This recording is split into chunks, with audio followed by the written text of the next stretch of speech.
I guess I'll get it started off here for the Schulenburg group. I got so many stories about Joe because did a lot of dove hunting with him over the years, and I noticed a picture up there where Joe's sitting on that stool with about 40 doves around him, knowing that the limit's only 10. It might have been the time that he would bring his kids along. He said, "Don't worry about them, they can't hit nothing, so we got plenty of time to shoot." But anyway, going back, we're going to go on a ski trip with Joe and Pam up to their place in Cloudcroft. And my daughter Bree and Izzy were young, and they were in, I think, elementary or junior, probably junior high. And it was spring break coming up, and so they had everything arranged. All the teachers gave them homework because we were going to be out probably about 3 extra days. Except for one teacher, and he's probably kin to me down the line, so I can't mention his name. So Joe calls me up and says, "Kyle, we got a little problem." I said, "I think I know what you're talking about." He said, "Well, I arranged a meeting with him tomorrow afternoon, after school. So go to the junior high class and walk in, and science teacher sitting there at his desk. Some of y'all from Schulenburg might figure out who it is." And Joe says, "So-and-so, what's this BS about you not giving our girls work so they can go be off a few days?" He said, "Well, you know, it's school and it's official school days, so they'll probably get a 0, you know, for those days they miss."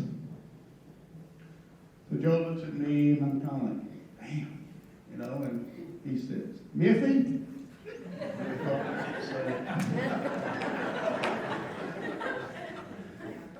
I have to be careful how I say his exact words, which I can't. He said, "You piece of chicken scratch, no good, son of a gun."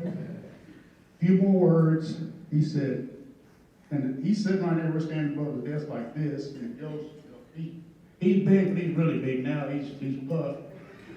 And he said, "Kyle is going to kick your ass."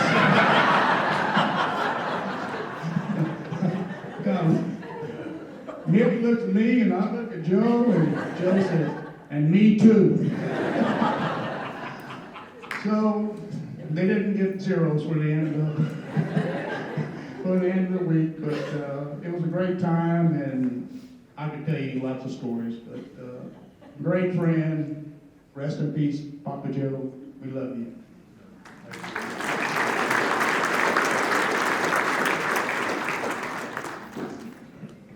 All right, so I'm Shane Holas, grew up in Schulenburg, lived about 3 blocks down, and I never made the, I wasn't dependent on Joe's tax return, but I probably should have been. My parents divorced, and I spent more time at the Wellborns than I did at my own house. And Joe brought me right along, went hunting, he just was, you know, when my father was traveling, or I wasn't able to be around my father, Joe was a father to me. And the intense, the work ethic. I remember Ryan, one time we went to, Ryan said, "Hey, you want to come? We're going to JW's in Belleville. I got to work, you know, you can come and just hang out." And I was like, "Well, nothing else to do, sure, why not?" So we go up there, and Joe gives Ryan a push broom. I swear that thing was this wide.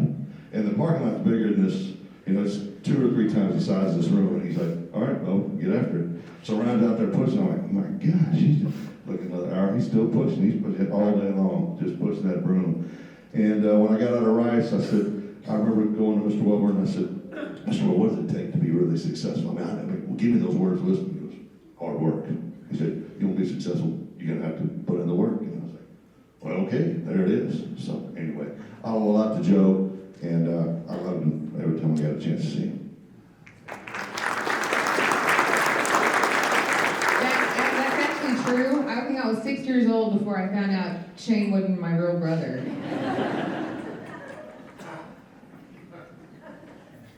Okay, let's see. Anyone else?